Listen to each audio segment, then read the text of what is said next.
Literally, the two lines that you would see in your forehead, that's ubus. If a person just does this, not La hawla wa la quwwata illa billah, not may Allah forgive you and may Allah do away with you. No, ubus. But he's a muhsin, sallallahu alayhi wa sallam. He's the greatest muhsin. Allah holds him to a higher standard. And you know what? You should hold yourself to a higher standard. Just because people expect you to respond, just because it's justice for you to respond, hold yourself to a different standard and swallow your anger and say, Jazakallah khair. Jazakallah khair. Let it go. You know why? Because you want Allah, who has every right to be angry with you and I, to not be angry with us on the Day of Judgment. And then finally Allah subhanahu wa ta'ala says, وَالْعَافِينَ عَنِ النَّاسِ, and those who pardon people. If someone takes your right, and this is the difference between an eye for an eye and a turn your other cheek. It's right in the middle. If someone takes your haqq from you, you have every right to request it back. You have every right to demand justice. Islam gives you that right. But Islam tells you what? إِنَّ اللَّهَ يَأْمُرُ بِالْعَدْلِ وَالْإِحْسَانِ. Allah commands you, enjoins you with justice and compassion. What is the ihsan that Allah is talking about? Compassion. Because justice without compassion will be worthless. You should show mercy. You should show compassion. You'll be rewarded, inshallah. But if you choose to take your right, that's fine. If you don't, إِنَّ ذَلِكَ لَمِنْ عَزْمِ الْأُمُورِ. That is a matter that requires determination. أَجْرُهُ عَلَى اللَّهِ. His reward is with Allah, as Allah subhanahu wa ta'ala says in Surah Ash-Shura. No one expects you to say, let it go. Society expects you to take your right back. But if you're a muhsin, like Abu Bakr as-Siddiq radiallahu ta'ala anhu, I want you to imagine this situation, dear brothers and sisters. Abu Bakr as-Siddiq radiallahu anhu, his daughter Aisha radiallahu anha was slandered with the worst slander, accused in her chastity, and that hurt the Prophet sallallahu alaihi wasallam, who Abu Bakr loved more than Aisha, and that hurt his own daughter. Not only that, but one of the men who passed the slander was Mistah, a relative who Abu Bakr radiallahu ta'ala anhu used to give charity to on a routine daily basis. You imagine if it turns out that the one who caused your daughter and your most beloved Prophet sallallahu alaihi wasallam, the one who caused them that pain, was one that you used to give money back, that you used to give money to all the time. If anything, you can go to the guy and say, look, I'm not going to beat you down. I'm not going to beat you with a baseball bat, but give me back the money. If anything, it's only normal. We would expect that. We would do that. Go to him and say, at least give me that money. While I was giving you money to live, you were slandering my daughter. Give me my money back. Or at least go to him and say, you should be ashamed of yourself. I don't want the money back, but you should be ashamed of yourself. Abu Bakr radiallahu anhu, when he found out about the slander of Aisha radiallahu ta'ala anha, he only said one thing. He said, subhanallah, it was Mistah. I'm not going to give him charity anymore. Seriously, I'm not going to give him charity anymore? That's it? But on top of that, Allah Azza wa Jalla reveals in the Quran, فَلْيَعْفُوا وَلْيَصْفَحُوا أَلَا تُحِبُّونَ أَن يَغْفِرَ اللَّهُ لَكُمْ. Let them forgive and let them pardon. Don't you love that Allah will pardon you? Subhanallah. Wallahi, if we remembered this ayah all the time, it would completely refine our khuluq and our character and completely redefine our interactions with one another. Wouldn't you love that Allah forgives you and pardons you? Because you know what? On the Day of Judgment, Rasulullah ﷺ says, "Man yuqish al-hisab u'dhib." Whoever is held accountable. And another riwayah, إِنَّهُ مَنْ سُئِلَ يَوْمَ الْقِيَامَةِ فَقَدْ هَلَكَ. As for the one who is asked on the Day of Judgment, he will perish. And Aisha radiallahu anha said, Ya Rasulullah, but doesn't Allah say, وَأَمَّا مَنْ أُوتِيَ كِتَابَهُ بِيَمِينِهِ فَسَوْفَ يُحَاسَبُ حِسَابًا يَسِيرًا. As for the one who receives his book in his right hand, he'll have an easy accountability. Rasulullah ﷺ says, ذَلِكَ الْعَرْض. That's the presentation of your deeds. But if Allah starts calling you out on each and every single one of your deeds, عُذِّب, you will perish and you will be punished. مَنْ لَا يَرْحَمْ لَا يُرْحَمْ. Whoever does not show mercy, mercy will not be shown to him. You want Allah to pardon you? Pardon others, because you're seeking the pleasure of Allah subhanahu wa ta'ala. Wallahu yuhibbul muhsineen. And Allah subhanahu wa ta'ala loves those who excel. And one more ayah, dear brothers and sisters. Allah continues, وَالَّذِينَ إِذَا فَعَلُوا فَاحِشَةً أَوْ ظَلَمُوا أَنفُسَهُمْ ذَكَرُوا اللَّهَ فَاسْتَغْفَرُوا لِذُنُوبِهِمْ. And those who, whenever they commit a fahisha, a sin, something that is not befitting, أَوْ ظَلَمُوا أَنفُسَهُمْ, or they wrong themselves, they don't remember, oh wait, the community is going to say this. Oh wait, now my career is over. Now my reputation is going to be dragged through the mud. Remember, they're thinking only for Allah. ذَكَرُوا. They remember Allah. فَاسْتَغْفَرُوا لِذُنُوبِهِمْ. So they ask Allah subhanahu wa ta'ala for forgiveness, and Allah consoles the believers. وَمَنْ يَغْفِرُ الذُّنُوبَ إِلَّا اللَّهِ. Who would forgive your sins except for Allah subhanahu wa ta'ala?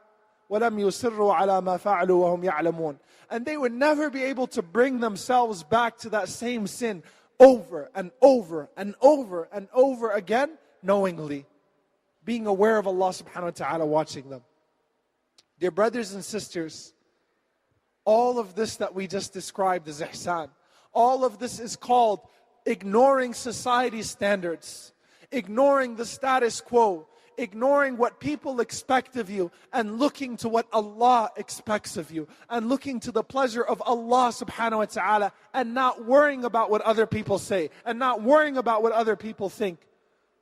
Only being concerned with the opinion of one, Allah. And I just want to end with one thing, dear brothers and sisters, and I want you to think about this. Allah Azza wa Jal says in the Quran, لِلَّذِينَ أَحْسَنُوا الْحُسْنَى وَزِيَادَةً. For those who have ihsan, is al-husna, those who excel, they will have an excellent reward and more. Now al-husna is al-jannah. And we already mentioned here what Allah subhanahu wa ta'ala mentioned, what He has prepared for us in terms of al-jannah. And that it's something that's not befitting to be given in this dunya. Because if it's given in this dunya, then it won't fit. And if it's given in this dunya, then it won't last. And dear brothers and sisters, the Sahaba asked Rasulullah sallallahu alayhi wasallam, we understand husna. We understand that Allah will give us al-husna, al-jannah. What's more than jannah? What could possibly be more than jannah? What is waziyada? And what did the Prophet sallallahu alaihi wasallam say? النظر إلى وجه الله. النظر إلى وجه الله. To stare at the face of Allah, the one who you were working for the whole time, the one who, when you used to come to salah, as the brother was mentioning, the sheikh was mentioning, you were coming بقلب مشتاق, a heart that was missing Him, looking forward to that conversation, that dialogue with Allah. The one that you were remembering when anyone was harming you, you would say, Alhamdulillah, Allah will have something better. The one who, when any hardship struck you, you remembered Him and you said, Inna lillah wa inna ilayhi raji'un. We belong to Him and to Him we return anyway. That one, Allah subhanahu wa ta'ala, getting a chance to stare at His face. And some people get to stare at Him in Al-Jannah every day. Some people have it twice a day. Some people have it once a week. Getting a chance to consistently look at Him subhanahu wa ta'ala. Because you love Him. And that love that you had for Him, it drove you. Everyone has something that drives them. Everyone has something that gets them out of bed every morning. Everyone has something that drives them to work and gets them through the day. The believer has pursuing the love of Allah subhanahu wa ta'ala. And even if, and listen very closely to this, the mentality of the muhsin is as such, even if Allah did not have a Jannah prepared for us, or a hellfire from which we seek refuge in Him, you still would not disobey Allah. You would still love Him. And that would still be enough of a driving force. As Umar ibn al-Khattab radiallahu ta'ala anhu said about Suhaib al-Rumi radiallahu ta'ala anhu, even if there was no heaven or hell, even if Allah subhanahu wa ta'ala did not prohibit disobedience, lam ya'sihi, he would never be able to disobey Allah subhanahu wa ta'ala.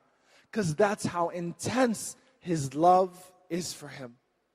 I want you to think, dear brothers and sisters, the next time you're in a situation, the next time you're in a gathering, the next time you think about who you are, the next time you think about the hadith of al-ghurba, of being strange, ask yourself, are you even ascending amongst your family members? Are you even the muhsin in your family? Or are you at a level less than your parents? Less than your brothers and sisters? You need to ascend and set a different standard for yourself. Because you know what happens? We get divided into these cliques. You have the religious crowd, you have the secular crowd, you have the crowd that's in between.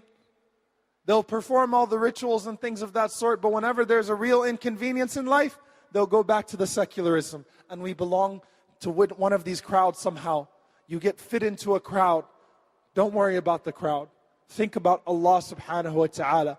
And if you are concerned with what Allah thinks of you, then you won't care what other people think of you. And that will drive you. Have any of you ever heard of Maslow's hierarchy of needs? Raise your hand if you have. What is the top level of Maslow's hierarchy of needs? Somebody tell me. Self-actualization. Self-actualization.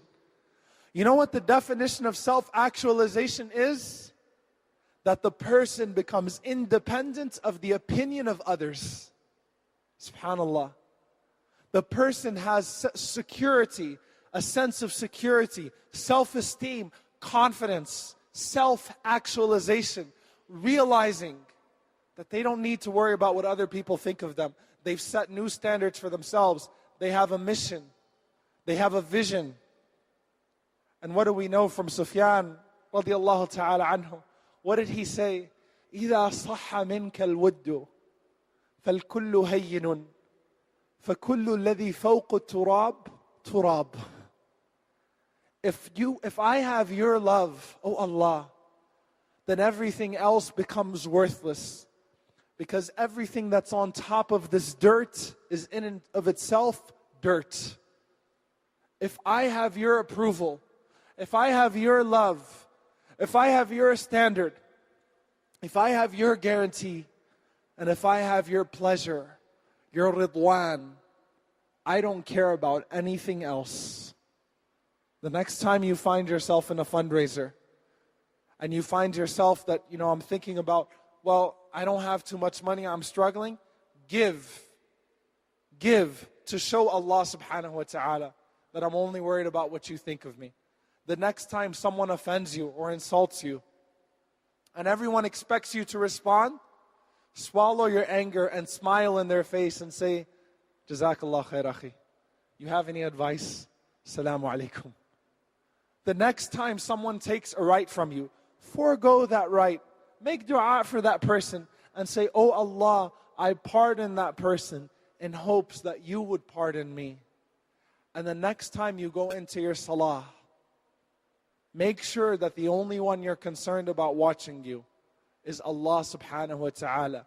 And you visualize yourself standing in front of Allah subhanahu wa ta'ala in a dialogue with Allah azza wa jal.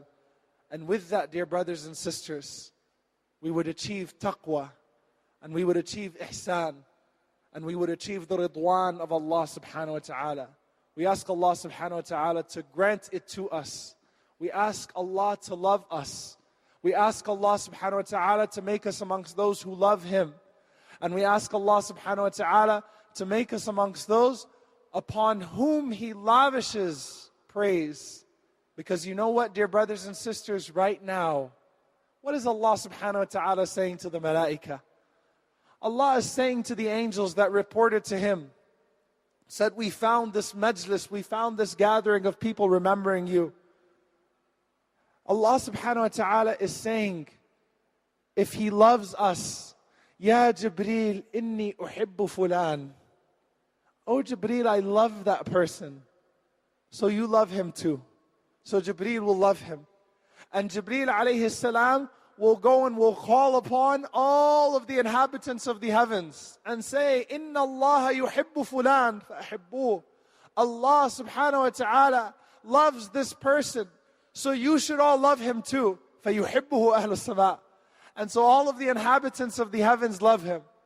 And as for the earth, the people of the earth, the inhabitants of the earth, Rasulullah ﷺ says, فَيُوضَعُ لَهُ الْقَبُولُ فِي الْأَرْضِ. The love of the people is placed in their hearts. They start to love that person. Allah subhanahu wa ta'ala allows it to descend upon them. And Allah subhanahu wa ta'ala, when He sees this gathering, inshaAllah ta'ala, Allah asks the angels, what are they coming together for? Why are they here? What do they want? And Allah knows the answer. And it's just to remember you on a Friday night when they could have been out partying, when they could have been out at some da'wah, some social gathering, when they could have been out here or there. They chose to come and remember you.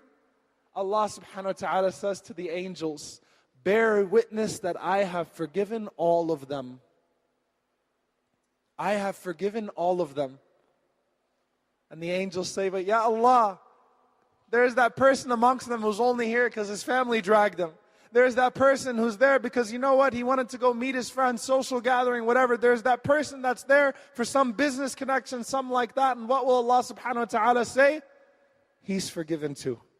Because no person accompanies such people or sits in such gathering except that he would be forgiven. So we ask Allah to forgive us and make us from al-muhsineen. Allahumma ameen. جزاكم الله خيرا يا إخواني وأخواتي. أقول قولي هذا واستغفر الله لي ولكم والسلام عليكم ورحمة الله وبركاته.